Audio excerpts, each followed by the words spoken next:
නමස්කාර වේවා බුදුරුවනට සමදා බුදු හිමි සරණ යමි.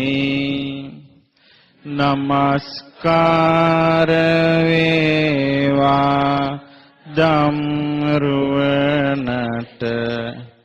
සමදා සදහම් සරණ යමි. නමස්කාර වේවා සංඝරුවනට සමදා මහා සංඝ සරණ යමි. නමස්කාර වේවා තුනුරුවනට සමදා තිසරණ සරණ යමි. සාදු සාදු. පින්වත්නි, අද අපි ඉගෙන ගන්නේ මජ්ක්‍ධිම නිකායට ආයිති ඇතුළත් දේශනාවක්. මේ දේශනාවේ නම ගණක මොග්ගල්ලාන සූත්‍රය. මොග්ගල්ලාන කියන්නේ බ්‍රාහ්මණ වංශයක්. එතකොට ඒ බ්‍රාහ්මණ වංශයේ හිටියා ගණන් ක්‍රම වලින්, ඒ කියන්නේ ගණන් හිලව් හදලා දීලා ජීවත් වෙන බ්‍රාහ්මණ පිරිසක් මොග්ගල්ලාන. එදා භාග්‍යවතුන් වහන්සේ වැඩ සිටියේ සවැත් නුවර පූර්වාරාමය නම් වූ මිගාර මාතු ප්‍රාසාදයේ. මිගාර මාතු ප්‍රාසාදය කිව්වේ විසාඛාව හදවලා පූජා කරපු යට කාමර 500යි උඩ කාමර 500යි කියන කුටි 1000කින් සමන්විත ප්‍රාසාදය තමයි පූර්වාරාමය. ඉතින් මේ පූර්වාරාමේ මිගාරමාතු ප්‍රාසාදයේ බුදුරජාණන් වහන්සේ වැඩ සිටියා. ගණක මොග්ගල්ලාන බ්‍රාහ්මණයා භාග්‍යවතුන් වහන්සේ සමීපයට පැමිණියා. භාග්‍යවතුන් වහන්සේ සමග සතුටු සාමීචි යෙදුණා. ඒ කියන්නේ වන්දනා කළේ නැහැ. එහෙනම් මෙයා තාම තෙරුවන් සරණ ගියපු කෙනෙක් නෙවෙයි. සතුටු සාමීචි යෙදුණා. යෙදිලා පැත්තකින් වාඩි වුණා. වාඩි වෙලා මේ ගණක මොග්ගල්ලාන බුදුරජාණන් වහන්සේගෙන් මෙහෙම අහනවා. බවත් ගෞතමයන් වහන්සේ, දැන් බලන්න මේ මිගාර මාතු ප්‍රාසාදයේ, දැන් එතකොට යා මේ කොතනද ඉන්නේ? මිගාර මාතු. දැන් බලන්න මේ මිගාර මාතු ප්‍රාසාදයේ හරි පිළිවිලයි කිව්වා. අනුපුබ්බ සික්කා, මේ පටන් ගත්ත තැනක් පැහැදිලිව තියෙනවා. අනුපුබ්බ කිරියා, පිළිවෙලින් ගමන් කිරීමක් තියෙනවා. අනුපුබ්බ පටිපදා, පිළිවෙලින් තියෙන වැඩපිළිවෙලක් තියෙනවා. මේ ඒකෙන් තමයි මේ ප්‍රාසාදයේ මුදුනටම යන්නේ. මේක හරි පිළිවෙලයි කිව්වා. බවත් ගෞතමයන් වහන්සේ මේ වගේ තමයි මේ වගේම මේ ධනුෂ් ශිල්පේ, ඒ කියන්නේ දුනීතාල වලින් වැඩ කරන අයට පුහුණු කරන්නත් පිළිවෙලින් අනුපුබ්බ සික්ඛා, පිළිවෙලින් කරන හික්මීමක් තියෙනවා. අනුපුබ්බ කිරියා, පිළිවෙලින් කරන ක්‍රියාවක් තියෙනවා. අනුපුබ්බ පටිපදා, පිළිවෙලින් දිනු කරන වැඩපිළිවෙලක් තියෙනවා. ඒකෙන් තමයි මේ ධනුර්ධරයන් දිනුවටපත් වෙන්නේ. ඊට පස්සේ කියනවා ඒ අධ්‍යයනයේ කියන්නේ ඉගෙන ගැනීම තුළ තමයි ඒක පිළිවෙලකට යන්නේ. කියනවා ස්වාමීනි, අපිත් මේ ගණන් හිලව් හදලා ජීවත් වෙන අය. එතකොට අපිත් මේ අපි මේ අපිට අලුතෙන් ආවහම පුහුණු වෙන්න ළමයි අපි ළඟ පුහුණු වෙන්න ආවට පස්සේ අපි ඒගොල්ලන්ව පුහුණු කරනවා.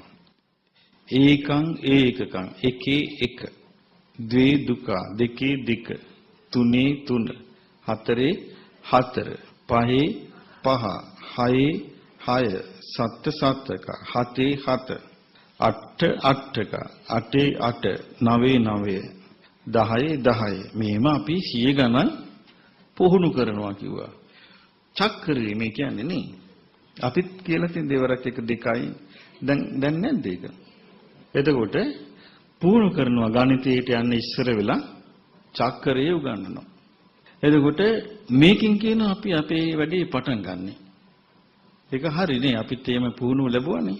එතකොට ගණිතයේ චක්‍රය ඉගෙනගෙන තමයි ඊතුරු මහා ගණන් වලට අපි යන්නේ අනුපිළිවෙලින් කරන හික්මීමක්. අනුපිළිවෙලින් කරන ක්‍රියාවක්. අනුපිළිවෙලින් කරන වැඩපිළිවෙලක්. අධ්‍යාපනයේටත් මේක තියෙනවා. එතකොට අහනවා බවත් ගෞතමයන් වහන්සේ මේ වගේ අපි හික්මවල තමයි කියනවා ඉහළ විදියට ඒගොල්ලන්ව හොඳම මේ විදියට ගණන් හිලව් හදන්න සුදුසු අය බවට පත් කරා. බවත් ගෞතමයන් වහන්සේ බුද්ධ ශාසනයේ ඒ වගේ වැඩපිළිවෙලක් තිබේද? මේ බුද්ධ ශාසනයෙහි අනුපිළිවෙල හික්මීමක්, අනුපිළිවෙල කිරීමක්, අනුපිළිවෙල ප්‍රතිපදාවක් මේකේ තියෙනවාද කියලා ඇහුවා. එතකොට බුදුරජාණන් වහන්සේ වදාලා බ්‍රාහ්මණය මේ ධර්ම විනය තුලත් ඒ කියේ මේ බුද්ධ ශාසනයේ අනුපිළිවෙලින් කරන හික්මීමක් තියෙනවා.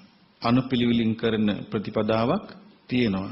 අනුපිළිවෙලින් කරන අක්‍රියාවක් වැඩපිළිවෙලක් තියෙනවා. කියනවා මේක හරියට හැබැයි මේක මේ වගේ එකක් කියනවා. අශ්වය පුහුණු කරන දක්ෂ කෙනෙක් ඉන්නවා. එයාට හම් වෙන්න ඕනේ හොඳ කුලී අශ්වය. භද්‍රං අස්සාජානියං ලබිත්වා. හොඳ කුලේ අය අශ්වයන්ගෙත් තියෙනවා එක එක වර්ග. හොඳ කුලේ බල්ලන්ගෙත් තියෙනවානේ. අශ්වයන්ගෙත් තියෙනවා, අලින්ගෙත් තියෙනවා, හස්තියන්ගෙත් තියෙනවා, නාගින්ගෙත් තියෙනවා. එතකොට මේකෙන් සාර්ථක විදියට හික්මිලා යන්නේ අර හොඳ කුලීක. එතකොට භද්‍ර වූ අශ්වපැටියෙක් ලැබුණාට පස්සේ ඉස්සල්ලාම කරන්නේ කටකලියාව දානවා. කටකලියාව කියන්නේ අර හොම්බට වලල්ල දානවා. ඊට පස්සේ තමයි කියනවා ඉස්සරහට යාව පුහුණුවට ගන්නෙ.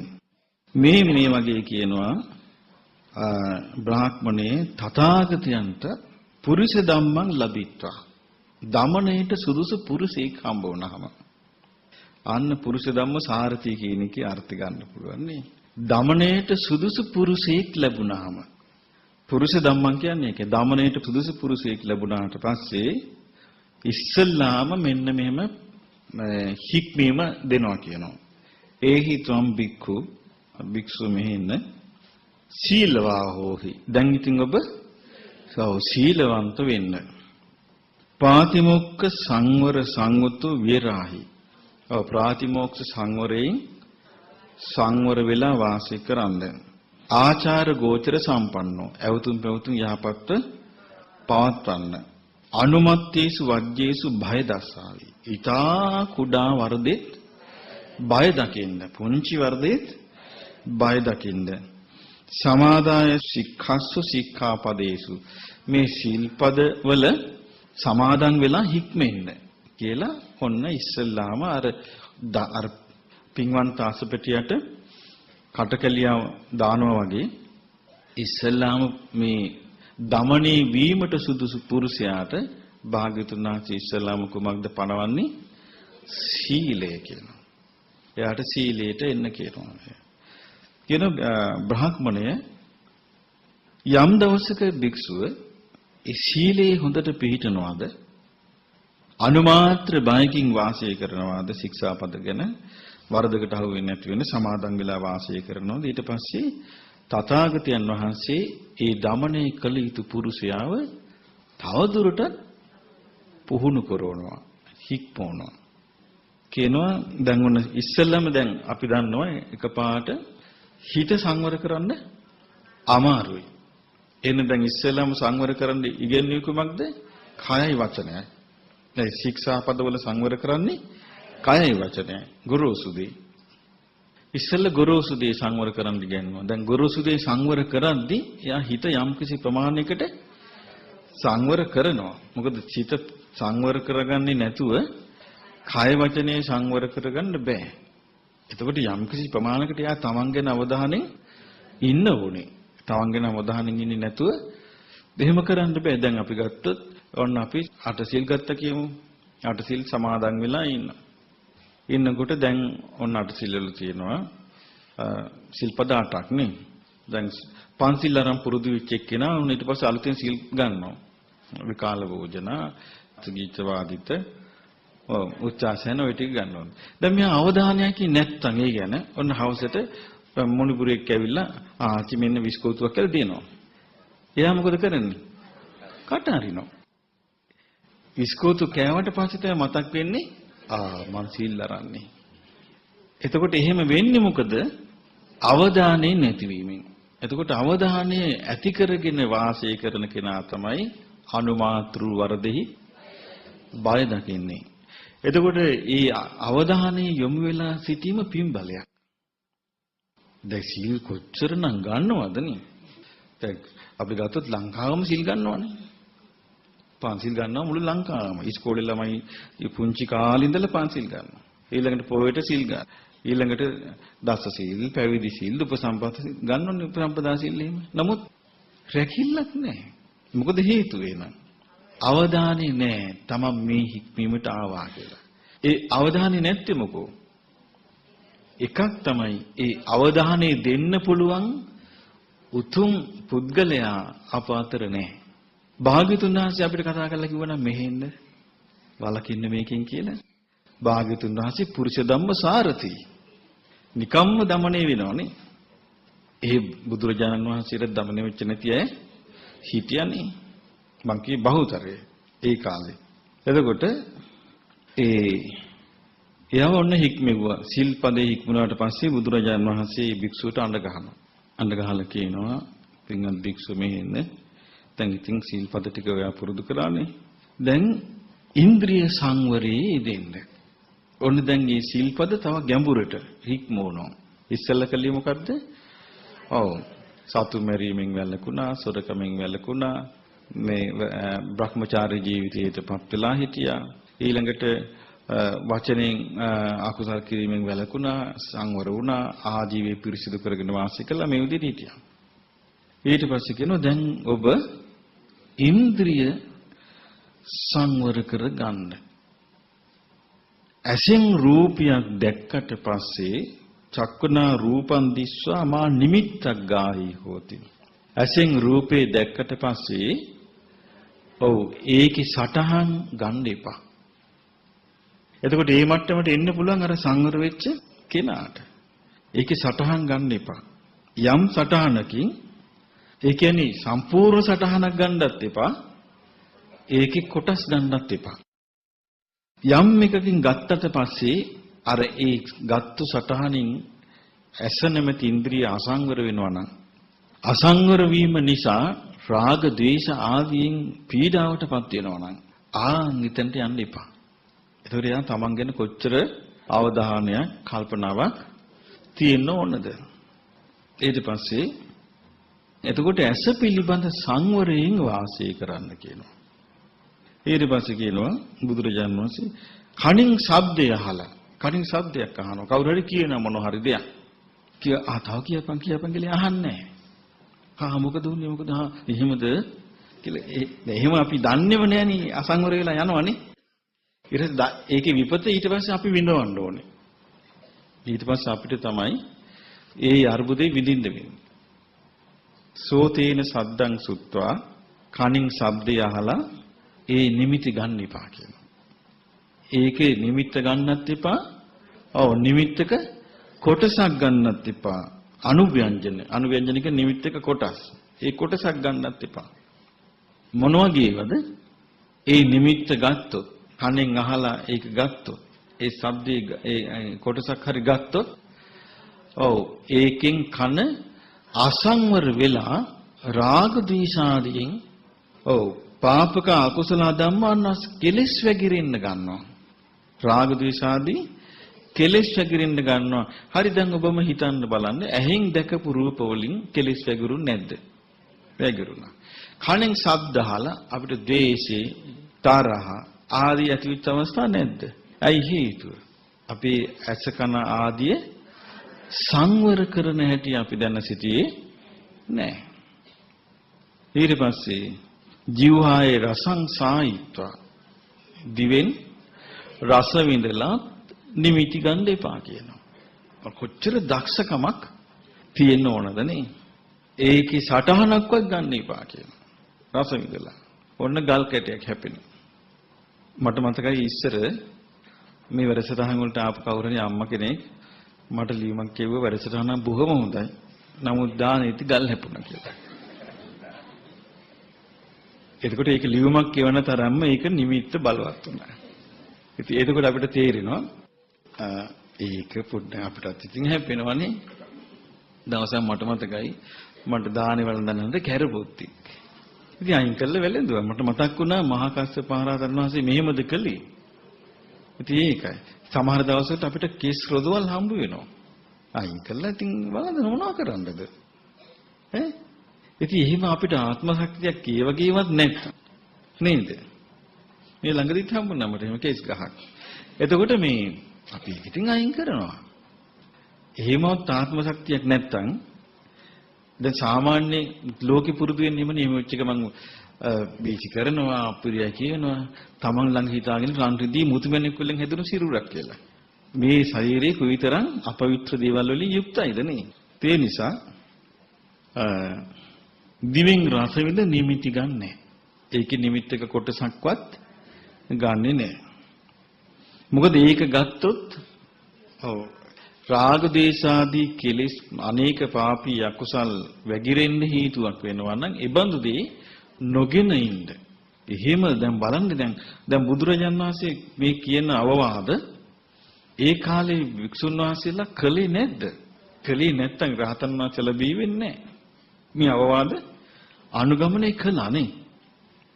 කායේන පොට්ටබ්බම් පුසිට්වා කයට පහස දැනුනහම නිමිති ගන්න එපා කියනවා.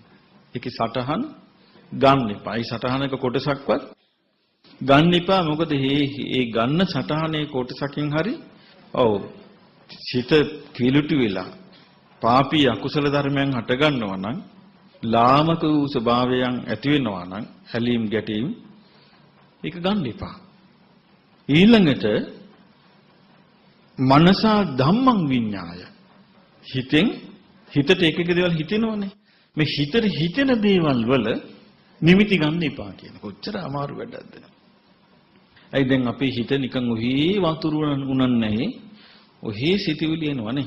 ඔහේ අරමුණ එන එක එක චිත්‍ර මේ හිතේ මැවි තියෙනවා. ඒක දවසක් බුදුරජාණන් වහන්සේ වදාලා මහණෙනි අනාගතයට මේ සිත යන්නේ ටිකයි කිව්වා. වර්තමානයේටත් මේ සිත යන්නේ ටිකයි. අතීතයටමයි බහුල වශයෙන් යන්නේ කිව්වා. කොච්චර ඇත්තක්ද නේ? අයි අපි දැකපු දේවල්, අහපු දේවල්, ආග්‍රහණය කරපු දේවල්, රස විඳපු දේවල්, පහස ලැබූ දේවල් එක එක දේවල් හිතේ කොහේ එනව නේද?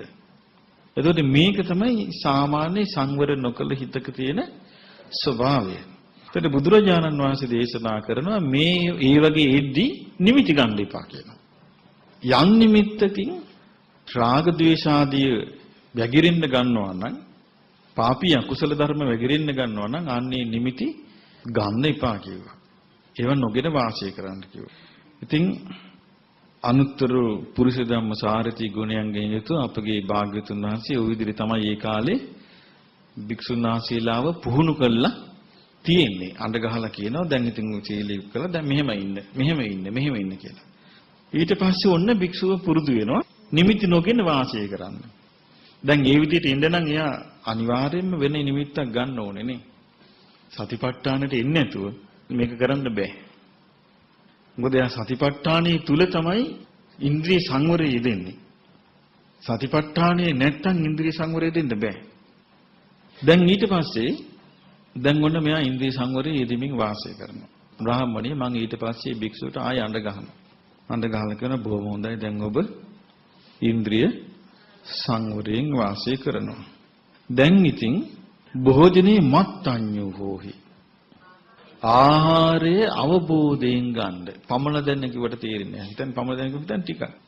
අවබෝධයෙන්. එක දවසක් බුදුරජාණන් වහන්සේට කෙනෙක් කියනවා භාග්‍යතුන් වහන්සේ මම ඔබ වහන්සේකට හරියට පැහැදුනා. එයි පැහැදුනේ මොකේදද කියලා අහනවා. ඔබ වහන්සේ චුට්ටක් වළඳනවා. නෑ ඒක පැහැදින්න කාරණාවක් නෙමෙයි කිව්වා. සමහර දවස්වලට මාගේ මේ භික්ෂුන් වහන්සේලා මාගේ ශ්‍රාවකයෝ ඉන්නවා මටත් වඩා ටිකක් වළඳනවා. සමහර දවස්වල මම පාත්‍රේ පිරින්න වළඳනවා. එදාට සමහර භික්ෂුන් ඉන්නවා පොඩ්ඩක් වළඳලා ඉන්නවා. ඉතින් එහෙනම් ඒ අය කාලේ කිරිනවනේ. එතකොට අපිට පේනවා මේ පමණ දැන අනුභව කරනවා කියන්නේ පොඩ්ඩක් කියන එක නෙවෙයි. මේකේ තියෙනවා පටිසංකා යෝනිසෝ ආහාරයාසි දානෙ ගන්න කියනවා නුවණින් විමස. කොහොමද ගන්න කියන්නේ? නුවණින් විමස. නේව දවාය. ජවයේ පිනිස නොවේ.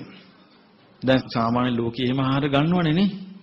ඇඟ හයි වෙන්න, මහත් වෙන්න, මදාය, ශක්තියෙන්න, මණ්ඩනාය, ඇඟපතේ මස් පුරව ගන්න, විභූෂනාය, හැඩ වැඩ වෙන්න ආහාර ගන්නවනේ ලෝකෙනේ. ඒකට ගන්න එපා කියනවා. එහෙම හිතන්න එපා කියනවා. යාවදේව ීමස්ස කායස්ස තිතිය. මේ ශරීරේ පවත්වන්න විතරයි. ව්‍යාපනාය යැපීමට විතරයි. විහිංසූපරතිය වෙහෙස සංසිඳවා ගන්න විතරයි. බ්‍රහ්මචර්ය අනුග්‍රහය තමන්ගේ මේ සීලාදී ගුණ ධර්ම වලට අනුබල දෙන්න විතරයි. එහෙම කරොත් ඉති පුරාණංච වේදනම් පටිහංකාමේ. බඩගින්න ආහාර නොගැනීම නිසා ඇතිවන පීඩාව දුරු කර ගැනීමට.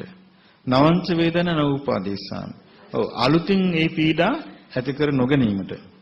යාත්‍රාච මේ භවිෂති අනවජ්‍යතාච මට නිවැරදිව මගේ ජීවිත යාත්‍රාව පහසුවෙන් පවත්වා ගන්න මේ ආහාර ගන්නේ කියලා හිතන්න කිව්වා.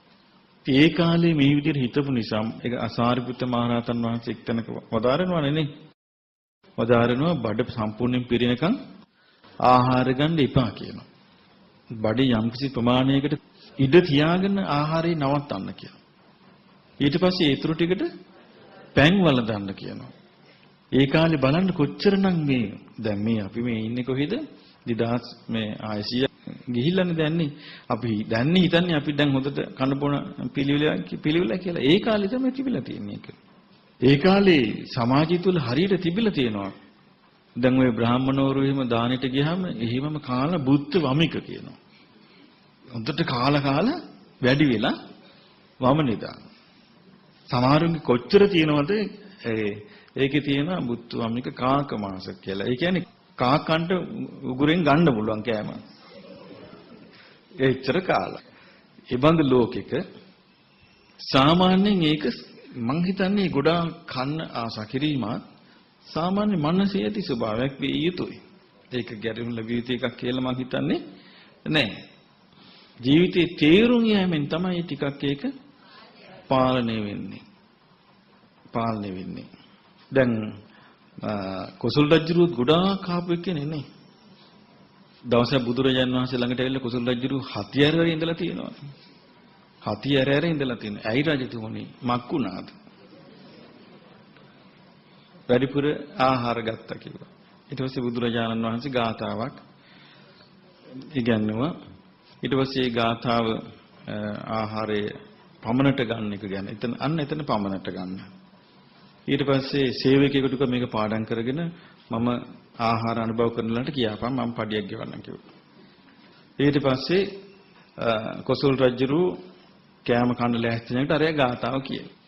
එතකොට ගාතාව තේරුණා ඉතින් පාලියෙන් මේ කාලේ කතා කළේ. එතකොට මේ කාලේ වගේ කියනනම් කවියක්. සිංහලෙන් නම් අපි කතා කරන්නේ සිංහලෙන් අර බත් කන්නේ වෙලාවට කවිය කිව්වම භාග්‍යවතුන් වහන්සේ මතක් වෙනවා යාට. ඊට පස්සේ ආහාර ප්‍රමාණය අඩු කළා එක දවසක් කියනවා අනේ මට කොච්චර අනුකම්පායිද මා ගැන භාග්‍යවතුන් වහන්සේ. මං ඉස්සර හොඳටම කාලා හැටියරිය. දැන් මං ඒකෙනුත් නිදහස් වුණා. ඉතින් සාමාන්‍ය භික්ෂුන් වහන්සේලා මේ අවබෝධයෙන් තමයි බුදුරජාන් වහන්සේගේ කාලේ මෙහෙම වුණාම ද්වේෂය හටගන්නෙත් නැහැ, රාගය හටගන්නෙත් නැහැ. ඒ සමහර අවස්ථාවලදී පිඬුසිඟාවටදී රළු දෙයක් ලැබුණොත් ද්වේෂය එන්න පුළුවන්. ද්වේෂය ආවොත් අරතිය එන්න පුළුවන්. ඒ දවසක් පිඬපාතේ වැඩියා. ඔන්න මොනවා හරි රළු දෙයක් හම්බ වුණා. ගැටුනේ නැහැ. නමුත් අවධානයෙන් හිටියේ නැහැ. දෙවෙනි දවසෙත් රළු දෙයක්, තුන්වෙනි දවසෙත් රළු දෙයක්. ටික මෙයාට ද්වේෂය එන්න පුළුවන්. ද්වේෂය આવොත් අරතිය එනවා. අරතිය කියන්නේ පැවිද්දට සිත ඇලෙන්නේ නැති යනවා. හිතනවා මම ගෙදර හිටියනම් මම මෙහෙම දුක් විඳින්න ඕනේ නැහැ නේ. මං කැමති දෙයක් හදාගෙන කනවනේ. ඒ හේතුවෙන් සිවුරු අරින්න බැරිද? පුළුවන් නේ. එතකොට ඒකෙන් එයා වළක්වන්නේ මේ භෝජනයේ මාත්‍රඥතාවයෙන්. ගෙවල් වල සමහරට හොඳට කාලා බීලා සැපසේ හිටපු කෙනෙක් තමයි සාසනයට එන්නේ. ආවට පස්සේ ජීවත් වෙන්න තියෙන රටාව තුළ ආධ්‍යාත්මික වශයෙන් අවබෝධයක් නැත්තම් ඒක නා පිරිනව. එතකොට එහෙම වෙන්න පුළුවන්. එහෙම නැත්තම් කරන්නේ දැන් මේ රළු දේවල් අනුභව කරනවා රසවත්ව කාපුව මතක් කර. එතකොට වුණත් හිත වැඩින්නේ. එහෙනම් හිතේ ගුණයක් වැඩෙන්න අනිවාර්යයෙන්ම අර මානසිකාරේ නුවණින් විමසීම තියෙන්න ඕනේ. නැත්තම් භාග්‍යතුන් වහන්සේ ඒක තුන්වෙනි එකට දාන. ඒක තැනක තියෙනවා මුල්ම කාලේ බුදුරජාණන් වහන්සේ මුල්ම කාලේ පැනෙව්වා මේ ශාසනයට ඇතුළු වෙන අය දිවි හිමියෙන් පිණ්ඩපාතෙන් වාසය. දිවි හිමියෙන් කියන්නේ ජීවිත කාලේ පුරාම පිණ්ඩපාතෙන් වාසය කරන්න. ජීවිත කාලේ පුරාම රුක්ෂ වෙනේ වාසය කරන්න ඕනේ. පාසකුල චීවරින් වාසය කරන්න ඕනේ. පූතිමුත්ත බේසජ්ජෙන් වාසය කරන්න ඕනේ කියලා. ඒක තමයි ඒකේ කෙලවර. නමුත් උන්වහන්සේ ඊට පස්සේ කිව්වා නෑ. ඒ වුණාට දාන ගෙනත් දෙනියවත් ගන්න පුළුවන්. කුටි සෙනසුන් වලත් ඉන්න පුළුවන්. ගෘහපති චීවරත් පරිහරණය කරන්න පුළුවන්. අතිරේක බෙහෙත් පාවිච්චිත් පුළුවන් කියලා ඒක ලිහිල් කළා. ඊට පස්සේ තරුණ පින්වන්ත අය පැවිදි වෙන්න ආවා. ආපු ගමන් පැවිදි වෙන්න ඉස්සර වෙලා රහතන් වහන්සේලා කියා හිටියා මේමය මේ පැවිද්ද මේ වගේ එකක්. හැබැයි ඉතින් ඔබ පැවිදි වුණොත් මෙන්න මෙහෙමයි ඔබට ඉන්න වෙන්නේ. ජීවිත කාලෙම පින්ඩ පහතින් ඉන්න ඕනේ. ජීවිත කාලෙම රුක් සෙවණේ ඉන්න ඕනේ. පාංශකුල සීවරෙන් ඉන්න ඕනේ. පොතිමුත්ත බේසජ්ජ වලින් ඉන්න ඕනේ කියලා. එතකොට අර තරුණයා කිව්වා අනේ මම පැවිදි වුණාට පස්සේ කිව්වනම් මං කාගෙන ඉන්නවා. පැවිදි වෙන්න ඉස්සෙල්ලා කිව්වා නේ බෑ. කියලා ගියා. මහණ වෙන්නේ නෑ ගියාපහු. බුදුරජාණන් වහන්සේ වදාලා එහෙම කියන්න එපා කිව්වා. මහාන වුණාට පස්සේ කියන්න කිව්වා. මහාන වුණාට පස්සේ කියලා ඒක ලිහිල් කරලා පෙන්වන්න කිව්වා. ඒකේ මෙහෙම තමයි වෙන්න ඕනේ. නමුත් මෙහෙම හිතියට කමක් නැහැ. එතකොට අපිට පේනවා මේ මිනිස්යා හිතන රටාව භාග්‍යතුන් වහන්සේ කොයිතරම් දැනගෙන හිටියද? ඒ දැනගෙන නේව උන්වහන්සේ පෙන්වා දෙන්නේ. මොකද දැන් සමහර විට පැවිදි වෙලා සුමානෙන් දෙකකින් රහත් වෙන්න පින තිබිච්ච අය හැරිලා යනවා. කෙලිස් නසන්න වාසනාව තියෙන අය හැරිලා යන්න පුළුවන්. ඉතින් අර විදිහට කිව්වහම දැන් ඔන්න සීලේ සංවර වුණා. ඊට පස්සේ ඉන්ද්‍රිය සංවර වුණා. ඊට පස්සේ ආහාරයේ අවබෝධයෙන්ම ආහාර ගන්න පුරුදු වුණා. ඊට පස්සේ දැන් ඉතින් පුරුදු වෙච්ච ගමන් දැන් මේ බුදුරජාණන් වහන්සේ ගිහි කෙනෙකුට කියන්නේ නේ. කාටද කියන්නේ? ගානක මොග්ගල්ලාන බ්‍රාහ්මණයාටයි මේ පවසන්නේ ශාසනික වැඩපිළිවෙල ගැන. බ්‍රාහ්මණය ඊට පස්සේ භික්ෂුවව තථාගතයන් වහන්සේ තවත් හික්මවනවා. දැන් මේ අනුපිළිවෙලින් හික්මවීම, අනුපිළිවෙලින් ක්‍රියා කිරීම, අනුපිළිවෙල ප්‍රතිපදාව. මොකද එයා ඒකනේ ඇහුවේ නේ. කිව්වා අපේ විෂයවලක් තියෙනවා. කිව්වා අපි කවුන්ටින් කරද්දි මෙන්න මෙහෙම අපි කරන්න කිව්වා. එතකොට ධනු ශිල්ප ඉගෙන ගන්න අය මෙහෙම කරන්න කිව්වා. එතකොට මේ බලන්න කිව්වා මේ ගොඩනැගිල්ල මේක මේ පිළිවෙලක් තියෙනවා කිව්වා. ඉතින් මේ වගේ පිළිවෙලක් තියෙනවද කියලා වැඩ පිළිවෙලයි. එතකොට මේ පිළිවෙල තමයි බුදුරජාණන් වහන්සේ මේ උගන්වන්නේ. ඊට පස්සේ කිව්වා දැන් ඔන්න බලන්න දැන් අපිට තේරෙන්නේ මේ චරිතය හැඩගැසෙන විදිය. පුරුෂ ධම්මයක් ලැබලා. ඒ කියන්නේ දමණයට සුදුසු පුද්ගලයෙක් භාග්‍යතුන් වහන්සේට මුණ ගැහිලා.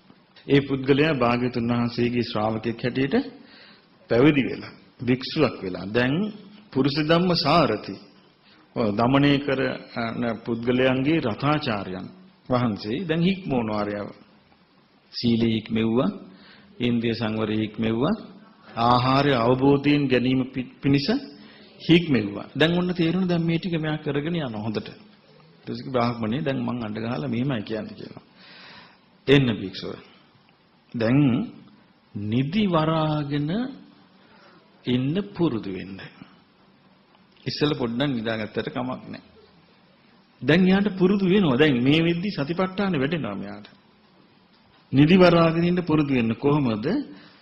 දවල් කාලේ සක්මන් කර කර වාඩි වෙවි පංච නීවරණයන්ගෙන් හිත නිදහස් කරගන්න. පංච නීවරණයන්ගෙන් හිත නිදහස් කරගන්න සක්මන් කර කර වාඩි වෙවි දවල් කාලේ ගත කරන්න. රාත්‍රියේ පළමු යාමේ ඒ කියන්නේ දැන් රාත්‍රියේ පටන් ගන්නවනේ 6ට 6 සිට 10 දක්වා පළමු යාමයි. රාත්‍රියේ පළමු යාමේ සක්මන් කර කර වාඩි වෙවි නීවරණයන්ගෙන් හිත නිදහස් කරගන්න. දැන් බලන්න මේ කොච්චර කැපවීමක්ද? කොච්චර කැපවීමක්ද නේ? ඊළඟට රාත්‍රී මධ්‍යම යාම. මධ්‍යම යාම කියන්නේ 10 සිට 2 දක්වා. මධ්‍යම යාමේ සිංහසෙයියන් සැතපෙන්න කිව්වා. ඔව් දකුණු ඇලෙන්. ඔව් වම් අත ඇඟට තියාගෙන ඊළඟට වම් කකුල පොඩ්ඩක් ඉදිරියට අරගෙන කකුල උඩින් ඊළඟ කකුල තියාගෙන සැතපෙන්න කිව්වා. ඒකට කියන්නේ මොන සෙයියාවද? සිංහසෙයියාව. උඩු බෙල්ලෙන් සැතපෙන එක මොකද්ද? පෙරේත සෙයියාව නේ. අන්න මුණින් අතරේ කාමසෙයියාව. මේවෙන් මේ දැන් නිදාගත්තම කුසල් වෙදින්නේ. දැන් බලන්න මේ ඉරියව් කොච්චර බලපානවද නේ අපිට? ඉරියව් බලපාන විදිය. නිදා ගන්න කියනවා හොඳට සීයෙන් උත්ථාන සංඥම් මනසිකත් ඒ කාලේ බෙල් නෑ. හොර්ලෝසු වල ටෙලිෆෝන් වල බෙල් නෑ. දැන් ඉතින් අපිට බැරි වෙලා මේ ටෙලිෆෝන් ඔරලෝසු කැඩුනොත් ඇහැරලා ඉවරයි. නේද? කිසි දෙයක් නෑ නේ මේ කැලේක එක්ක ගල්ලිනක එක්ක කොහරි හුදේකලා කුටියක ඈත ඉන්න කෙනෙක් කිසි දෙයක් නෑ. පුප්පි ලාම්පුවක්වත් නෑනේ බොහෝ අවස්ථාවල. ඒ කාලේ තිබු භූමි තෙල් නෑනේ පොල් තෙල් ලාම්පුවනේ. ඒකට පොල් තෙල් පහනවත් නැති කොච්චර තැන් තිබ්බද? උත්ථාන සංඥං මනසීකත්තා පාන්දරින් අවදි වෙනවා කියලා අදිෂ්ඨාන කරගෙන සතපෙන්න කිව්වා.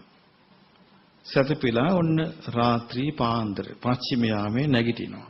නැගිටලා ආයම සක්මන් කර කර වාඩි වෙවි නීවරණයන්ගෙන් හිත නිදහස් කරගන්න කියලා බුදුරජාන් වහන්සේ අවවාද කරනවා. දැන් මේවෙන් තමයි අපිට පේන්නේ මේ බුද්ධ ශාසනය කියන්නේ මොකක්ද කියලා. දැන් මේ විදිහට අපිට බුද්ධ ශාසනය කියන්නේ මොකක්ද කියලා චිත්‍ර ගන්න බැරි තරම් මේක සංකීර්ණයිනේ.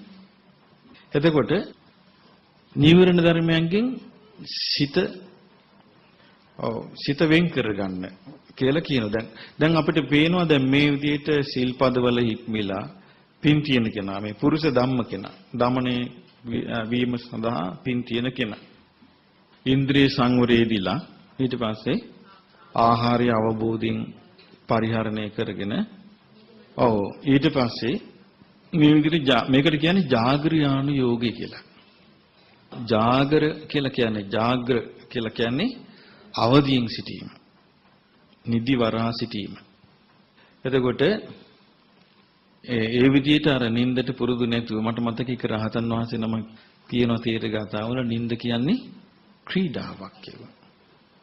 දැන් අපිට පේනවා සමහර අවස්ථාවලදී අපි ආහාරයට ඇලුන්නේ නැතත් වෙන දෙයකට ඇලුන්නේ නැතත් නින්දට ඇලෙනවා. එච්චරටම මේ නින්දට අපේ හිත ඇදීලා යනවා. ඒක වළක්කගෙන අර විදියට කරන්න කොච්චරනම් පුරන ලද පින්බලයක් තියෙන්න ඕනේද? කොහොමත් මේ සිල් සමාදන් වීමේ ඉඳලා මේ ඔක්කොටම යාගේ යම්කිසි සංසාරික පුණ්‍ය මහිමයක් ඕනෙමයි. මොකද මේ ඔක්කොම ආරම්භ වෙන්නේ හිරියොතප් වලින්නේ. දැන් බුද්ධ දේශනාවේ තියෙනවා හිරියොතක් තියෙන එක්කෙනා කියනවා සීලවන්ත වෙන්නේ. එතකොට මේ සීලවන්ත වෙන්නේ නැහැ කියන්නේ හිරියොතක් නැහැ කියන එකනේ. ලැජ්ජා බය. එතකොට දැන් සිල්ලතුන් අඩුයි කියන්නේ ලැජ්ජා බය තියෙන අය අඩුයි. ලැජ්ජා බය නැති අය වැඩි. ලැජ්ජා බය නැතිකම කියලා කියන්නේ පින නැතිකම. දැන් අපි සාමාන්‍යයෙන් පින කියලා කියන්නේ සම්මුතියේ ඕක නෙමෙයිනේ. පින කියලා කියන්නේ රූපේ හොඳට තිබුණොත් අපි කියනවා පින. හඬක් තිබුණොත් පින. හොඳට අස්සාවක් කරනවා නම් පින. කුඹුරු අතපිරි තියෙනවා නම් පින. මේවට අපි පින කියන්නේ. නමුත් ධර්මයේ තුල අපි ඒක ගැඹුරින් ගත්තොත් ලැජ්ජා බය ඇති තමයි පින තියෙන්නේ. ඒ ලැජ්ජා බයත් එක්ක නෙමෙයි මිනිස්යාට යහපත තියෙන්නේ. ලැජ්ජා බය නැත්තම් තමන්ගේ යහපත වනසා ගන්නවනේ. එතකොට බුදුරජාණන් වහන්සේ අර බ්‍රාහ්මණයාට කියනවා බ්‍රාහ්මණය දැන් ඔන්න අර භික්ෂුව නිදි වරාගෙන ඉන්න පුරුදු වෙනවා. ජාගරියානුയോഗේ පුරුදු වෙනවා. අන්න එහෙම මතක තියාගන්න. මොකන්ද පුරුදු වෙන්නේ? ජාගරියානුയോഗේ පුරුදු වෙනවා. ජාගරියානුയോഗේ මතක තියාගන්න විස්තර වශයෙන්. මොකද්ද? දවස පුරා චක්මන් කරමින් වාඩි වෙමින් නීවරණයන්ගෙන් හිත බේර ගන්නවා. ඊළඟට ප්‍රථම යාමේත් චක්මන් කරමින් වාඩි වෙමින් නීවරණයන්ගෙන් හිත බේර ගන්නවා. මධ්‍යම යාමේ මැදියම් රැයේ සිංහ සෙයියාවෙන් සැතපෙනවා. පස්චම යාමේ අවදි වෙනවා. අවදි වෙලා ආයමත් නීවරණයන්ගෙන් හිත පිරිසිදු කරනවා. එතකොට මේකට මොකද්ද අපි කිව්වේ? ජාගරියාණු යෝගය. දැන් ජාගරියාණු යෝගී හොඳට පුරුදු වුණා කියලා දැන් භාග්‍යවතුන් වහන්සේට වැටහෙනවා. ඊට පස්සේ කියනවා බ්‍රාහ්මණේ මම මේ භික්ෂුට ආය අඬ ගන්න. අඬ ගාලා කියන බොහොම හොඳයි. දැන් ඔබ දැන් ජාගරියාණු යෝගේ පුරුදු කරලා ඉන්නේ. දැන් මෙහෙම කරන්න. ඔන්න තව එකක් දෙනවා. දැන් මෙහෙම කරන්න. දැන් හොඳට සිහිනුවණින් තමයි ඔබ ඇවිදින්න ඕනේ. අභික්ඛන්තේ. ඔබ ඉදිරියට ගියත් ඉදිරිපස්ස බලාගෙන ගියත් හොඳ සිහියෙන් ඇවිදින්න. පටික්ඛන්තේ. ආපස්සට හැරියෙද්දි හොඳ සිහියෙන් ඇවිදින්න. ආලෝකිතේ. වටපිට බලද්දි හොඳ සිහියෙන් බලන්න. විලෝකිතේ. ආපස්සට බලද්දි හොඳ සිහියෙන් බලන්න. සම්මිංජිතේ පසාරිතේ. අතපය හකුලද්දි අතපය දිගාරිද්දි හොඳ සිහියෙන් ඉන්න. සංඝාටි පත්ත චීවර ධාරණේ. දෙපට සිවුරු තනිපට සිවුරු අදන ආදී පාවිච්චියේදී හොඳ සිහියෙන් ඉන්න. අසිතේ පීතේ. අසිතේ කියන්නේ රස විඳින දේවල්. පීතේ බොන දේවල්. එතකොට අසිතේ කිව්වේ කන බොන දේවල්, පීතේ කිව්වේ බොන දේවල්, කායිතේ කිව්වේ ආහාර වශයෙන් ගන්න දේවල්, සායිතේ රස විඳින දේවල්. මේ ඕනම දෙයක් හොඳ සිහියෙන් ගන්න කියනවා. කොටින්ම වැසිකිලි කැසිකිලි යද්දී වැසිකිලි කිව්වේ මල පහ කිරීම, කැසිකිලි කිව්වේ මූත්‍රා කිරීම. වැසිකිලි කැසිකිලි යද්දිත් හොඳ සිහියෙන් ඉන්න. ඊළඟට උන්වහන්සේ එක හකුලා කියනවා. ගතේ ඨිතේ නිසින්නේ සුත්තේ ජාගරිතේ භාසිතේ. තුන්නී භාවේ. ගතේ කිව්වේ ඇවිදගෙන යද්දී, ඨිතේ සිටිද්දී, නිසින්නේ වාඩි වෙද්දී, සුත්තේ සතපෙද්දී, ජාගරිතේ නිදිවරා සිටිද්දී, භාසිතේ කතා කරද්දී, තුන්නී භාවේ නිස්සබ්දව සිටිද්දී සිහියෙන් ඉන්න. එතෙන්ට ගානට මෙයාව හදලා ගන්නවා. දැන් බලන්න හිතලා භාග්‍යවතුන් වහන්සේ මොන ගැන්නේ ඉස්සලා ඔය සෙල්ලම් කර කර හිටපු ගස් නැගපු කර්ණම් ගහපු නොයේ සමාජ ප්‍රශ්නවලට මැදි වෙච්ච ඒවට ඇවිලිලා ගිය ආර්බෝධකාරී චරිත හැබැයි පින ඇතුව හිටපු භාග්‍යවතුන් වහන්සේ දුටු පමණින් පින එයාගේ හිතේ අර ප්‍රසාදයට චිත්ත ප්‍රසාදයට පත් වෙලා ඇවිල්ලා අරගේ මෙයා හික්මෙනවා. නිකන් කෙනෙක් නෙමෙයි මෙයා පුරුෂ ධම්ම. දමණය වීම පිණිස සුදුසුකම් තියෙන. මෙහෙම ඉන්න කියනවා. ඊට පස්සේ කියනවා බ්‍රාහ්මණය ඔන්න දැන් මට තේරෙනවා භාග්‍යතුන් වහන්සේ කියන ඔන්න දැන් තේරෙනවා මෙයා දැන් මේ විදිහට යන්නේ කියලා. දැන් ඔක තියෙනවා මට මතක හැටියට ඒක දේශනාවක තියෙනවා තේරගාතාවල ඒ රහතන් වහන්සේ ඒ කාලේ භික්ෂුන් වහන්සේලාගේ ඉරියව් ගැන කියනවා. සීනිදු තෙල් ධාරාවක් වගේ කියනවා. මේ ඉරියව් දැන් මේ විදිහට ඉරියව් පවත්වාගෙන යනකොට ඉරියව් මොකක් වගේද? සීනිදු තෙල් ධාරාවක් වගේ කියනවා. ඉතින් ඒ විදිහට අර ඉරියව් වල මනවින් සිහිය පිහිටවාගෙන ඉන්නවා. දැන් ඔබට පේනවා ඉතින් දැන් මේ ක්‍රමයට යනකොට එයාට අකුසලයක් ඇතුළු වෙලා තමන්ගේ සිත කය වචනේ විනාශ කරන්න අවස්ථාව අඩුයි. අකුසලයක් ඇතුළු වෙලා සිත කය වචනේ විනාශ කරන්න තියෙන අවස්ථාව අඩුයි. දැන් මෙයාට ධර්මයේ තුල තියෙන ආරක්ෂාව වැඩි.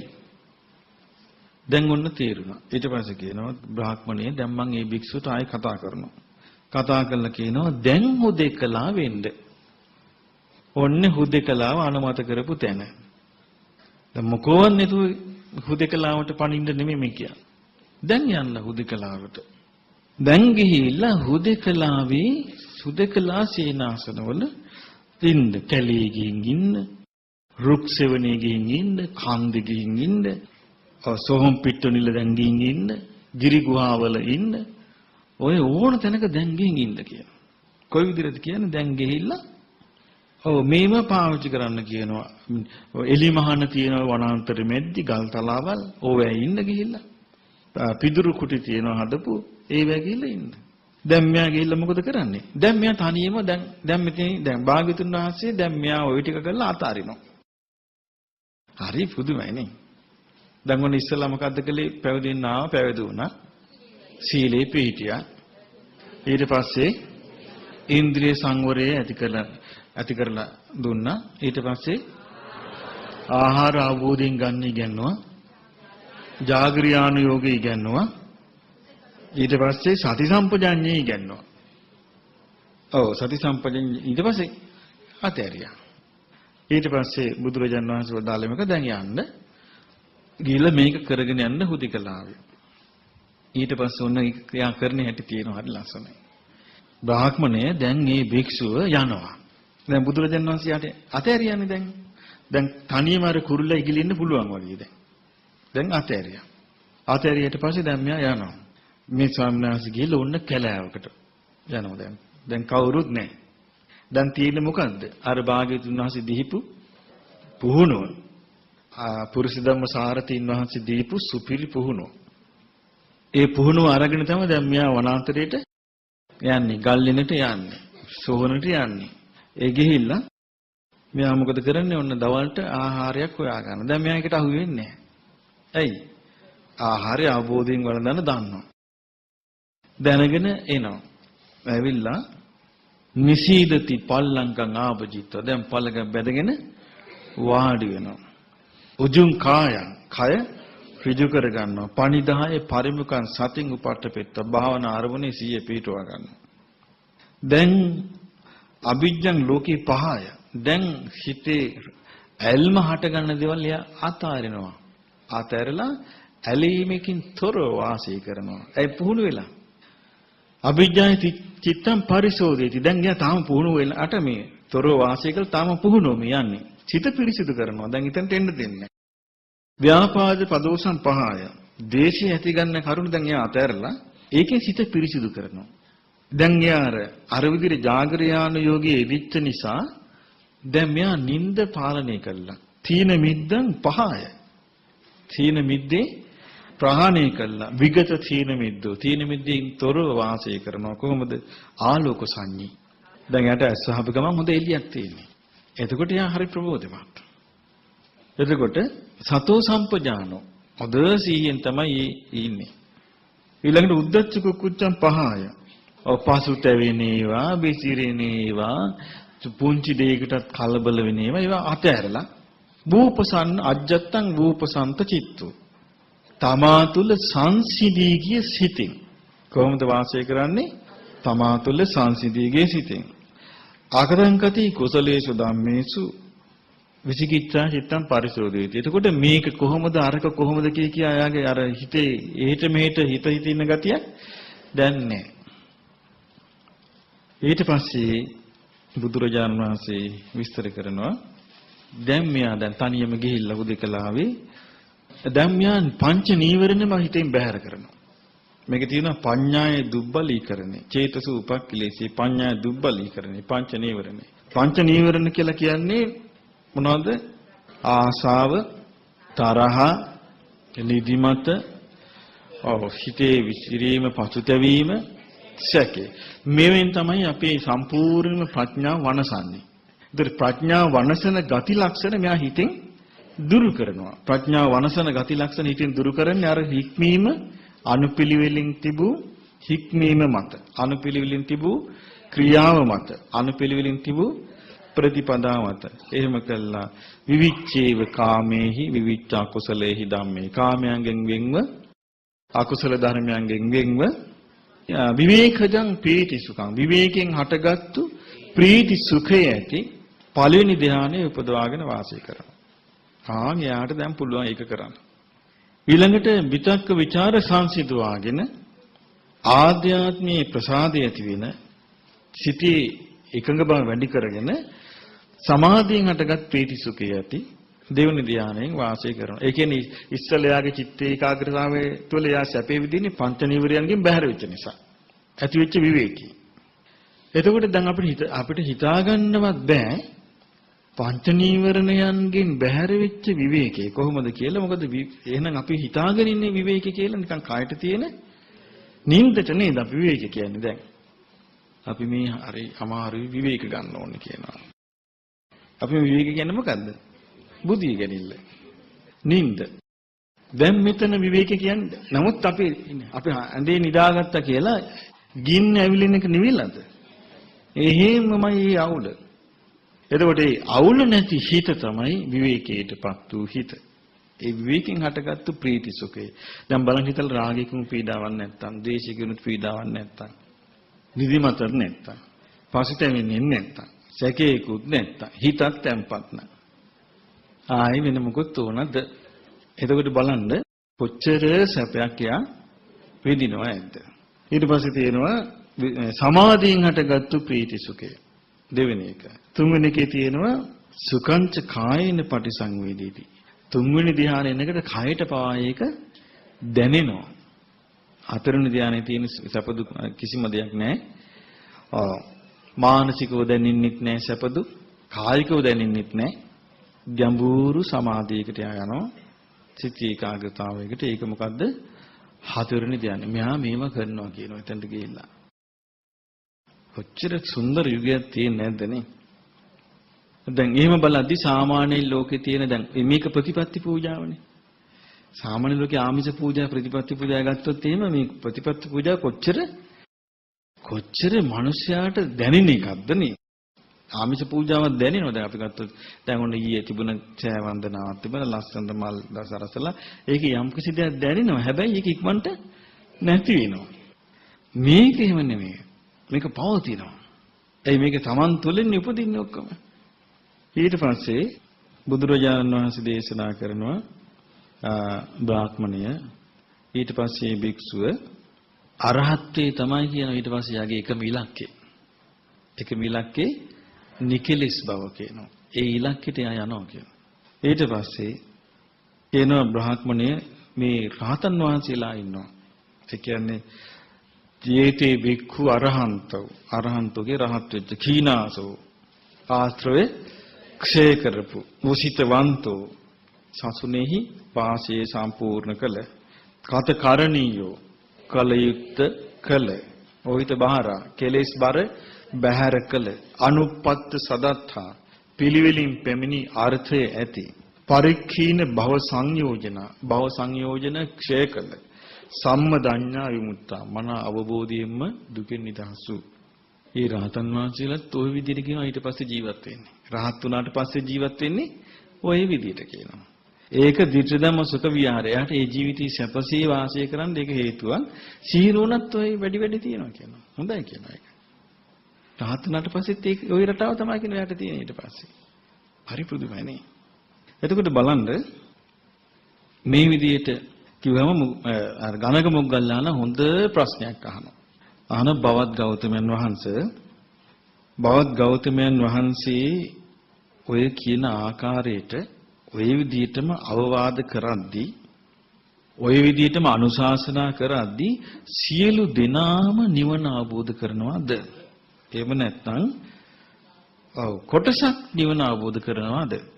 එතකොට බුදුරජාණන් වහන්සේ වදාලා බ්‍රාහ්මණය මම මාගේ ශ්‍රාවකයන්ට මේ විදිහට අවවාද කරද්දී මේ විදිහට අනුශාසනා කරද්දී ඇතැම් ශ්‍රාවකයන් නිවන අවබෝධ කරනවා ඇතැම් ශ්‍රාවකයන් නිවන අවබෝධ කරන්නේ නැහැ. මෙයා මෙහෙමයි අහනවා කෝනකෝ බෝ ගෞතම හේතුකෝ පච්චයෝ බවත් ගෞතමයන් වහන්සේ මේ හේතුම මොකද්ද මේකට කාරණයි?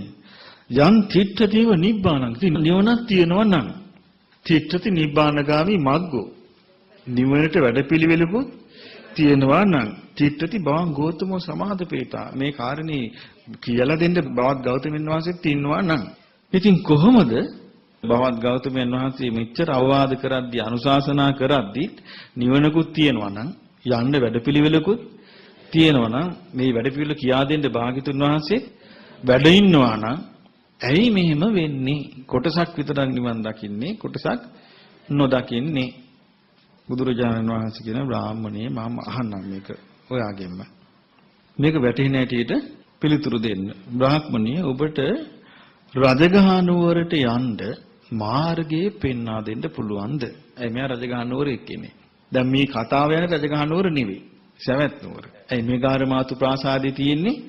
සවැත් නුවර. අර රජගහ නුවර උපන්නේ කියලා. රජගහ නුවරට යන්න මාර්ගය කියා දෙන්න ඔබට පුළුවන්ද? භාග්‍යතුන් වහන්සේ මට පුළුවන්.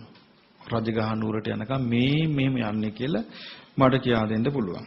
ඒතර අහනවා හරි බ්‍රාහ්මණය එහෙනම් පුද්ගලික ඔබ ළඟට එනවා. ඔබ ළඟට ඇවිල්ලා ඔබට කියනවා මෙහෙම පින්වත මං හරි ආසයි රජගහ නුවර යන්න. ඉතින් මට රජගහ නුවරට යන්න මාර්ගේ කියලා දෙනවද? එතකොට ඔබ මෙහෙම නේද කියන්නේ කියලා නම් හොඳයි මං කියා දෙන්නම්. මෙන්න මේම ඔබ එන්න මේ තියෙනවා රජගහ නුවරට යන ඕන් ওই පාරේ යන්න. ගිහිල්ලා ටික දුරක් ගියාම අසවල් පැත්තට හැරෙන්න. හැරිලා එහෙමම යන්න. ටික දුරක් ගියාට පස්සේ අසවල් ගම හම්බ වෙයි. එතනින් දකුණට හැරෙන්න. එහෙම යන්න. තව ටික දුරක් ගියාම අසවල් හන්දිය හම්බ වෙයි. එතනින් මෙහෙම හැරෙන්න. එතනින් යන්න. මේ විදිහට ගියාම ඔබට ආරාම රාමණීයකම් වන රාමණීයකම් භූමි රාමණීයකම් පොක්කරණි මේ ආරාම වනාන්තර වලින් වනයෙන් භූමියෙන් පැම්පුකුන් වලින් අලංකාර වූ රජගහ නුවර ඔබට දකින්න ලැබේවි කියලා ඔබ ඔන්නේ යාව පිටත් කරනවා. එතකොට තව කෙනෙක් එනවා. ඇවිල්ලා කියනවා අනේ මේ බ්‍රාහ්මණතුමනි මමත් හරි ආසයි රජගහ නුවරට යන්න. එතකොට ඔබත් එයාටත් මේ විදිහටම මාර්ගය කියනවා. එහෙමයි ස්වාමීනි මම එයාටත් මේ විදිහටම කියලා මේ තියනවා මේ පාරේ යන්න. මෙම දිගටම ගියාම හන්දියක් හම්බ වෙනවා. ඒ හන්දියෙන් මේ පැත්තට හැරිලා ආයෙත් යන්න. ගියාට පස්සේ අසවල් ගම හම්බ වෙනවා. ඒ අසවල් ගමෙන් තව පොඩ්ඩක් එහාට යන්න කියලා මේ විදිහට යන්න පාර කිව්වන් පස්සේ හරියටම රජගහ නුවරට වැටෙනවා නේද? එතකොට කියනවා හරි. එතකොට දැන් ඔන්න දෙන්නට පාරවල් දෙක කිව්වා. එතකොට අර පළවෙනියට කියපු එක්කෙනාට දැන් පාර කියලා පිටත් කළා. එයා ගිහිල්ලා පාර වරද්දගත්තා. වරද්දගෙන යා මොකද කළේ? යන්න තිබුණේ උතුරට. ගියේ දකුණේ. එයා හරවගෙන ගියා පාර. අනිත් එක්කෙනාට කිව්වේ තී විදියටමයි. එයා කිසි කරදරයක් නැහැ කියන සලකුණු බලාගෙන ඒ විදියටම ගිහිල්ලා එයා සුවසේ රජගහ නුවරට ගියා. ඊතරම් බ්‍රාහ්මණය දැන් එහෙනම් කියන්න හේතුව. රජගහ නුවරක් තියෙනවා. රජගහ නුවරට යන්න පාරක් තියෙනවා. පාර පෙන්නන්න ඔහෙ තියෙනවා. දැන් කියන්න ඔබ මෙච්චර හොඳට පාර ගැන පෙන්නලා අවවාද අනුශාසනා කරද්දී එකෙක් වරද්ද ගත්තේ ඇයි? අනිකා හරි විදියට ගියේ ඇයි? ඒකට කියනවා අනේ භාග්‍යතුන් වහන්සේ මම මක් කරන්නද? මම හරියට පාර කිව්වා. ඒ ඇත්තෝ වරද්ද ගත්තාට මම මක් කරන්නද? එහෙම තමයි කිව්වා මේකත් එහෙම තමයි කිව්වා බ්‍රාහ්මණය. මේක හරි ලස්සනයි මේ කියන මේ විදිය. බ්‍රාහ්මණය තිට්ඨතේව නිබ්බාණං නිවන තියනවා. තිට්ඨති නිබ්බානගාමි මග්ගෝ නිවනට යන්න තියෙන මාර්ගිකුත් තියෙනවා. තිට්ඨ මාහං සමාදපේතා ඒ මාර්ගේ පෙන්වන්න මම ඉන්නවා. භාග්‍යවතුන් වහන්සේ වදාරා. ඒ මාර්ගේ මම ඉන්නවා. නමුත් මගේ ශ්‍රාවකයෝ ඉන්නවා. මම මේ විදිහට අවවාද කරද්දී, අනුශාසනා කරද්දී කොටසක් ඉන්නවා නිවන සාක්ෂාත් කරනවා. තව කොටසක් ඉන්නවා නිවන සාක්ෂාත් කරන්නේ නැහැ. එත් කියාහම් බ්‍රාහ්මණ කරෝමි බ්‍රාහ්මණි මා මක් කරන්නද? මග්ග කායිහං බ්‍රාහ්මණ තථාගතු තථාගතයන් වහන්සේ කරන්නේ මාර්ගේ පවසන එක විතරනේ කියනවා. හරි ලස්සනයි නේ. ඊට පස්සේ මෙයා කොච්චර පැහැදුනාද කියන්නේ ගණක මොග්ගල්ලාන කියනවා බවත් ගෞතමයන් වහන්සේ ජීවත් වීම පිණිස සිවුරු දාගෙන ඉන්න කෙනෙකුට අසද්දා ශ්‍රද්ධාව නැති ජීවිකත්තා ජීවිතයේ ගෙවීම පිණිස අගාරස්වා අනගාරියන් පබ්බජිතා ජීවත් වෙන විදියක් නැතුව මහාන වෙච්ච අයට සටා කට්ටකමින් මායාවිනෝ මායාවලින් කේරුවිනෝ නොඑක් වංචනික ක්‍රම වලින් ජීවත් වෙලා උද්දතා උන්නලා චපරා මුකරා විචින්න වාතා හිතට අරගෙන ඔය කෑගගා ඉන්නවා. ඉන්ද්‍රියේසු අගුත්තද්්වාර ඉන්ද්‍රියන්හි සංවරකමක් නැහැ. භෝජනේ අමත්තඤ්ඤු වළඳන ආහාරය අරුත දන්නේ නැහැ. ජාගරියන් අනන යුක්තෝ. ඔව් නිදි වැරීමක් ගැන දන්නේ නැහැ. සාමාන්‍යී අනපේක්ෂවන්තෝ මාර්ගඵල අවබෝධයක් ගැන අපේක්ෂාවක් නැති. සික්ඛායන තිබ්බ ගාරව ශික්ෂාව කෙරෙහි ගෞරවයක් තියුණු ගෞරවයක් නැති බාහුලිකා එක්රැස් කර කර ඉන්න සාතලිකා ඔක්කමනේ සසුන් ජීවිතේ සැහැල්ලුවට අරගෙන අතෑරපු ඔක්කමනේ පුබ්බංකම පවිවේකේ නික්කිතදර හුදේකලා වීම අතෑරපු කුසීතා හීන කම්මැලි හීන වීරිය හීන වූ වීරියට මුට්ටස් සති සීහිමුලා වෙච්ච අසම්පජාන අසමාහිතා විබ්බන්න චිත්ත සීහිමුලා වෙලා සීහිමුලා නැති භ්‍රාන්ත චිත්ත ඇති දුප්පඤ්ඤා ඒලමුගා ප්‍රඥාව නැති කෙලතුළු නතේහි බවං ගෝතමේ සද්දින්ස ඒ ඇත්තන්ට නම් බෑ කියනවා බවත් ගෞතමයන් වහන්සේත් එක්ක ඉන්න භාග්‍යවතුන් වහන්සේත් එක්ක ඒ ඇයිට නම් ඉන්න බෑ කියනවා හරියට හරිනේ යේපන කුල පුත්තා ශ්‍රද්ධා අගාරස්මා අනගාරියම් පබ්බජිත යම් කුල පුත්‍රයෝ ශ්‍රද්ධාවෙන් ගිහි ජීවිතය අතහැරලා පැවිදි වෙයිද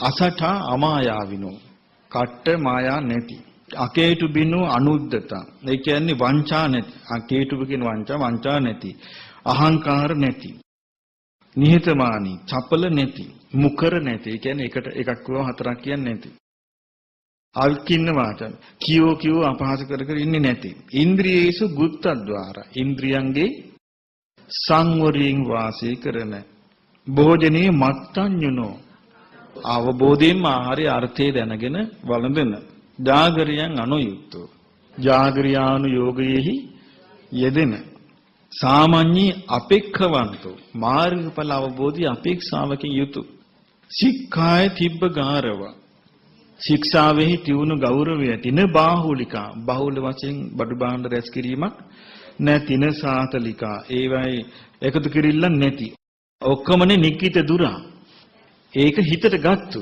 වගකීම හිතට ගත්තු පවිවේකේ පුබ්බංගම පවිවේකේහි හුදකලා වාසය කරන පවිවේකේ තුල ඉන්න ආරද්ධ විරිය පටන් ගත්තු වීරියෙන් යුක්තව ඉන්න ඒ කියන්නේ දැන් සාමාන්‍ය අමාරු එකක් තමයි දැන් මේ කියන ඔක්කොම අමාරු ඒවා. ඒ කියන්නේ දැන් ඔය පුදේකලා වාසයේ කියලා නම් සාමාන්‍යයෙන් මේක බුදුරජාන් වහන්සේගේ කාලේ තිබිච්ච හුදේකලා වාසය ගත්තොත් දැන් නම් ලෝකේ එහෙම එකක් හිතන්නත් අමාරු තරම්ම ඉඩකඩ නැහැ නේ. ඉඩකඩ ඇවිරිලා ගිහිල්ලා මාරවලී වැඩි වෙලා මාර ග්‍රහණයට සමස්ත ලෝකෙම අහු වෙලා ඊළඟට මේ අසුර බලෙන් පිරිස බිඳ දමලා එහෙමනේ තියෙන්නේ.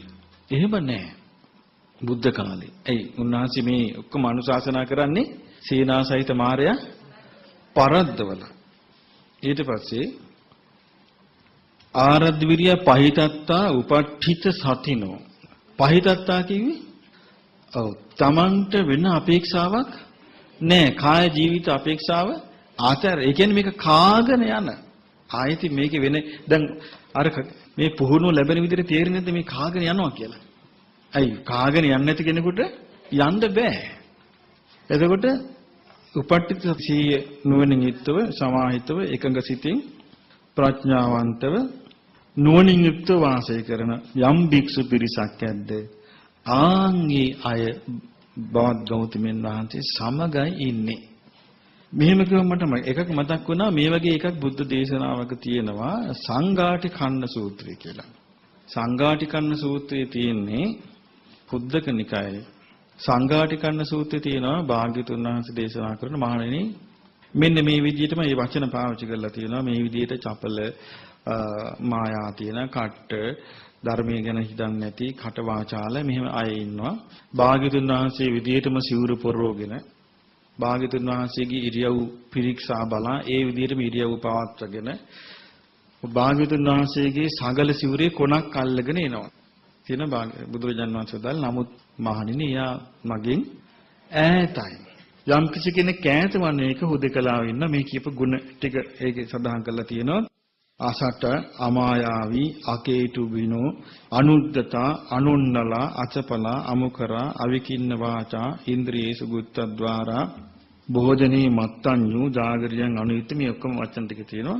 එහෙම කෙනෙක් මේ කෙනා කොච්චර දුර හිටියත් භාග්‍යතුන් වහන්සේ ළඟ ඉන්නේ. එතකොට මෙයා කියනවා මේ බ්‍රාහ්මණයා කියනවා බවත් ගෞතමයන් වහන්සේ මුල්වල සුවඳ මුල් වර්ග තියෙනවා කියනවා. සුවඳ මුල් වර්ග ඒ සුවඳ මුල් වර්ග අතර අග්‍රම වෙන්නේ කළු අගිල් කියන මුල්. කළු අගිල් කියන මුල තමයි කියන සුවඳ මුල් වල අග්‍රම වෙන්නේ. ඒ වගේම තියෙනවා අරටු වල සුවඳ. සුවඳ අරටු. සුවඳ අරටු වල හොඳම අරටුව රත් සඳුන් අරටුව කියනවා. රත් සඳුන් අරටුව කියන සුවඳ අරටුව වල හොඳම සුවඳ එන්නේ. ඒ වගේ කියලා කියනවා මේ නොයේ පුෂ්ප වර්ග තියෙනවා. මේකෙන් හොඳටම සුවඳ එන්නේ දෑසමන් කියන මල කියනවා. ඒ වගේ ලෝකේ තියෙන යම් තාක් අවවාද අනුශාසනා ඒ සියල්ල අතර මේක කියනවා බෙස්ට්. ඉස්තරම්. මේක එක්සලන්ට්. මේට වඩා එකක් ලෝකේ නැහැ කියනවා. කියලා කියනවා බවත් ගෞතමයන් වහන්සේ හරි මනස්කාන්තයි කියනවා. බවත් ගෞතමයන් වහන්සේ හරි සුන්දරයි කියනවා. මේක හරියට නික්කුජිතං වා උක්කුජ්ජය. යටට හරවලා තිබිච්ච එකක් උඩට හැරෙවුවා වගේ කියනවා. පටිච්චන්නං වා විවරේය. වහලා තිබිච්ච එකක් ඈරලා දැම්මා වගේ කියනවා. මූලස්ව මග නාචික්කේය. මම්මුලා වෙච්ච කෙනෙකුට පාර පෙන්වුවා වගේ කියනවා. අන්ධකාරේවා තේලපජ්ජෝතං ධාරී චක්කමන්තු රූපානි දක්ඛින්තේති. අන්ධකාරේ තෙල් පහන් දරනවා ඇස්සැත්තු රූප දකිත්වා කියලා. ඒ වගේ එකක් කියනවා මේ. භාග්‍යතුන් වහන්සේ නොඑක ආකාරයෙන් ධර්මය ප්‍රකාශ කළා. ඒසාහම් භගවන්තං ගෝතමං සරණං ගච්ඡාමි වික්ඛු සංඝං. අන්න භාග්‍යතුන් වහන්සේව බවත් ගෞතමයන් වහන්සේව ධර්මයේ භික්ෂු සංඝයා සරණ ගියා. උපාසකං මම් බවං ගෝතමෝ ධාරේතු අජ්ජතග්ගේ පානුපේතං සරණං. බවත් ගෞතමයන් වහන්සේ මාව අද පටන් තෙරුවන් සරණ ගිය උපාසකෙක් හැටියට පිළිගන්නා සේක්වා කිව්වා. දැන් බලන්න මේ වගේ දේශනාවල් අහුවට පස්සේ ඔබට පුළුවන් ඔබේ හිත පහදවා ගන්න. ඔබ දන්නවා මේ ලෝකයේ බුදු කෙනෙක් පහළ වෙලා මේ කෙනෙක්ව හසුරවලා යහපතට යවන්නේ කොහොමද කියන එක අපි මේවෙන් ඉගෙන ගන්න ඕනේ. දැන් නැත්නම් අපි හිතාගෙන ඉන්නේ එකපාරට නිකන් සමහර අයට එහෙම තියෙනවා නම් බණ අහගෙන යනවා අවබෝධ වෙනවානේ. එකපාරට ඒකත් නිකන් ඔටෝ වෙනව නෙවෙයි. ඒකටත් යම්කිසි එයාට ඒ හේතු සම්පත් තියෙනවා. නමුත් මේක තමයි පොදු විදිය. මේ තියෙන්නේ පොදු විදිය. එතකොට අපිට තේරෙනවා මේ විදියට එක තැනක අහනවා මේ එක භික්ෂුන් වහන්සේ නමක් අහනවා භාග්‍යතුන් වහන්සේ ඉස්සර එච්චර සිල්පද තිබ්බෙත් නැහැ. හැබැයි හරියට රහතන් වහන්සේලා නිකලෙසයි බිහි වුණා. දැන් සිල්පදත් වැඩි. නමුත් එච්චර බිහි වෙන්නේ නැහැ කියනවා. එහෙම තමයි පග්ගුණ. පිරීගෙන යද්දී එහෙම තමයි කියනවා. එතකොට අපිට පේනවා දියුණුව කියන්නේ එහෙනම් මොකක්ද කියලා. ඒක තැනක බුදුරජාණන් වහන්සේ දේශනා කරනවා මහණෙනි පුළුන් කොට භාවිතයට ආවට පස්සේ ඔළුවට වේගය අඩු වුණා කිව්වා. කලින් තිබුණේ ලී කොට්ට කිව්වා. ලී කොට්ට ඔළුවේ තියාගත්තා. ඒතර බලන්න ඒකටත් අර නිින්ද කියන එක කොච්චර මේ මාර්ගයට ප්‍රමාද කරවන්න තියනවද නේ. නමුත් නිින්ද කියන එක ඕනේ. දැන් මේක කියනෝනේ සතපෙන්න කියලා නේ. සතපෙන්න කියලා කියනවා. ඒතර මේක මම කිව්වේ ඒක හරි විදිහට අල්ල ගන්න ඕනේ. දැන් මේකේ බුදුරජාන් වහන්සේ මේක කියනවද සතපෙන්න එපා කියලා? නෑ.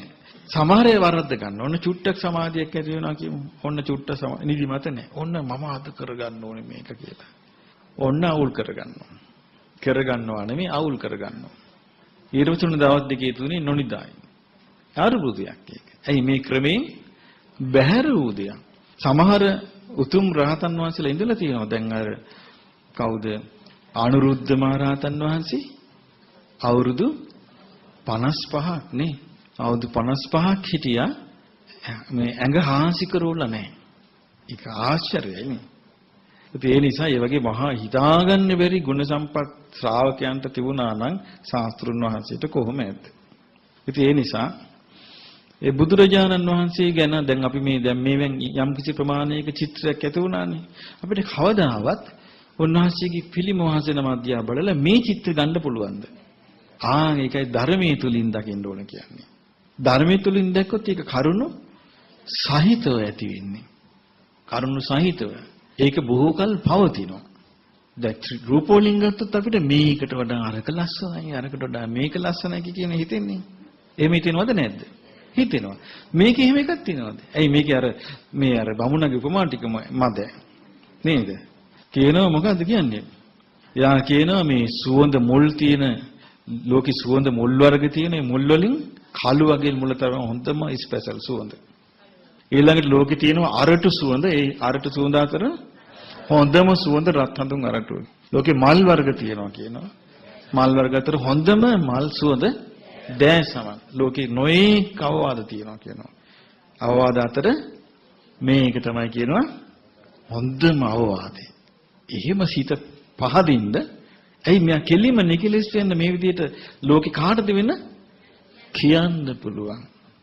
ඒ නිසා අපිට කොච්චර වාසනාවක්ද අපි සරණ ගිය භාග්‍යතුන් වහන්සේ කොච්චර පුරුෂ ධම්ම සාරති කියන ගුණයෙන් යුක්ත අපගේ ශාස්ත්‍රඥ වහන්සේගේ ශාසනයේ අපටත් මේ ධර්මය අවබෝධ කරගන්න වාසනාව ලැබේවා සාදු